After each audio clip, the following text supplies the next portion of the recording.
ఆ తండ్రి కడు పేద అయిన, తల్లి కడు పేద.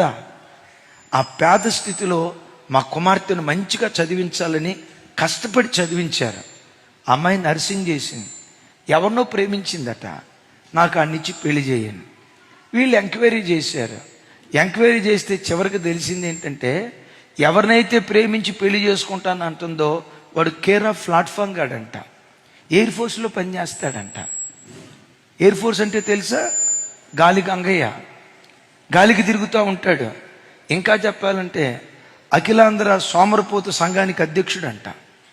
అలాంటి నంబర్ 1 సోమరిపోతు నాకు ఇచ్చి పెళ్లి చేస్తావా, నీ జీవితం పాడైపోద్ది, వాళ్ళు వేరు, వద్దు, నా మాట విను అని అంటే ఆగాక అని చెప్పి ఒకరోజు తల్లిదండ్రులు ఒళ్ళు నొప్పులని చెప్పి మాట్లాడుతూ ఉంటే, ఇంజెక్షన్ ఇస్తాను మమ్మీ, ఇంజెక్షన్ డాడీ అని చెప్పి ఆ ఇంజెక్షన్ ఓ రకంగా పాయిజన్ టైప్, ఆ హైడోస్ ఇంజెక్షన్ ఇచ్చి కన్న తల్లిని తండ్రిని ఇద్దరిని చంపేసింది. Just 2 days back. ఈ రోజుల్లో పిల్లలు ఎలా అయిపోయారో, ఆటో డ్రైవర్ తండ్రి దగ్గరకు వచ్చి అన్నాడట, దసరా పండగ కల్లా నాకు KTM బండి కొనిపెట్టు. తండ్రి ఆటో డ్రైవర్, ఉదయం నుంచి సాయంత్రం దాకా పనిచేస్తే 500-600 వస్తాయి. రేపు దసరా పండగ కల్లా నాకు KTM బండి కొనిపీకపోతే నేను చచ్చిపోతా.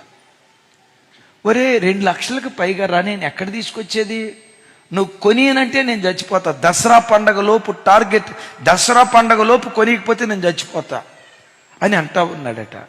ఇంకొక 4 రోజుల్లో దసరా పండగ అనగా, అమ్మో ఈడు ఎక్కడ చచ్చిపోతాడునని అక్కడ వడ్డీకి తీసుకొచ్చి, ఇక్కడ వడ్డీకి తీసుకొచ్చి, అక్కడ 5 రూపాయలు, ఇక్కడ 7 రూపాయలు వడ్డీకి తీసుకొచ్చి KTM బండి కొన్నారు.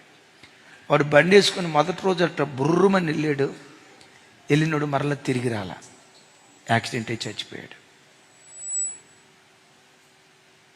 రేపు దసరా అనగా ఈరోజు చచ్చిపోయాడు. కన్నగర్భానికి ఏం మిగిల్చాడు? కడుపు కోత మిగిల్చాడు. నీ ఇంటికి నువ్వు జీవం పోయాలంటే నిన్ను నువ్వు చంపుకుంటూ రావాలి, నీ ఆశలు చంపుకుంటూ రావాలి, నీ కోరికలు చంపుకుంటూ రావాలి. ఎవరైతే దేవుని కొరకు త్యాగమైపోయే వాళ్ళు ఉంటారో, ఆ త్యాగం కలిగిన కంబలి చెట్టు మీదకి దేవుడు దిగి రావటం ప్రారంభిస్తాడు. చప్పలు కొడితే యేసయ్యకు స్తోత్రాలు చెప్దాం.